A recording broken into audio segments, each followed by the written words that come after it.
Hello guys, good afternoon. Ganito po ako gumawa ng ginitaang kalabasa na may isda. Una, piniprito ko muna yung isda. Ayan guys. Piniprito ko muna siya tapos ah, sa kabilang lutuan, nagigisa na ako ng sibuyas at bawang. Ayan guys. Habang nagigisa ako diyan, luto na yung isda na pinirito, pinaghimay-himay ko, tinanggal ko yung mga yung mga tinik. Ayan, nilagay ko na yung kalabasa. Ayan guys. Alam mo guys, pag bumibili pala ako ng kalabasa, yung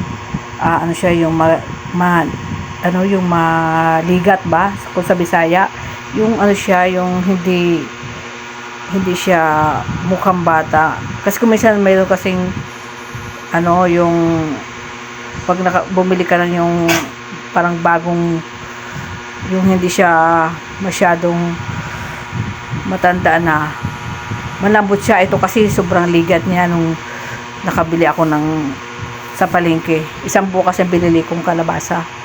So ayan guys, sinalo-halo ko na. Ayan guys. So ayan na guys. Tinakpan ko na yan. Ayan guys. Nilagay ko na yung pangalawang gata.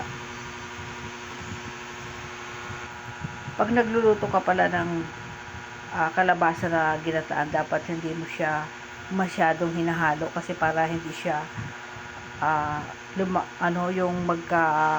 hindi siya magkadurog-durog.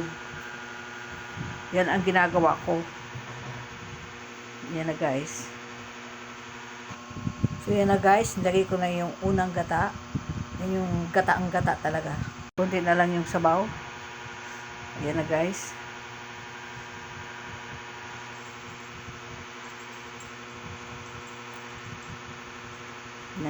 Diba guys, hindi ko inahalo para hindi siya magkadurog-durog.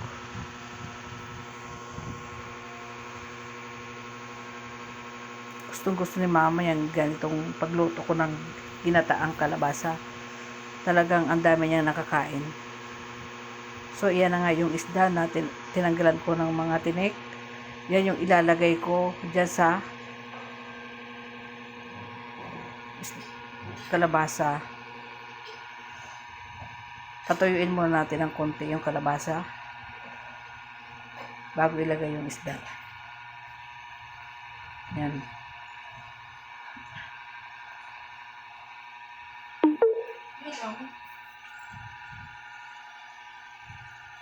Yan guys. Siyempre bago mo naman yan ihalo-haloin, kailangan nandiyan na lahat yung mga seasoning, yung mga asin, yung ganyan. So ayan na guys, ilagay ko na rin yung isda. Hindi ko rin yan hinahalo, ganyan lang siya guys.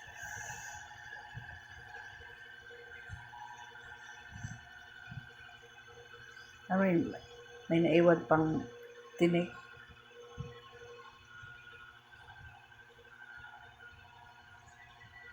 Ayan na siya guys. Ayan, sobra na siyang luto yung yung kalabasa, kaya nilagay ko na rin yung panghuli, yung malunggay. Ang malunggay kasi kahit mga 5 minuto takpan mo lang, tapos wala na, luto na yan. Yan kasi yung sarap din dyan sa sa gulay ng kalabasa eh. Isa sa dagdag sa sustansya. So ayan na guys.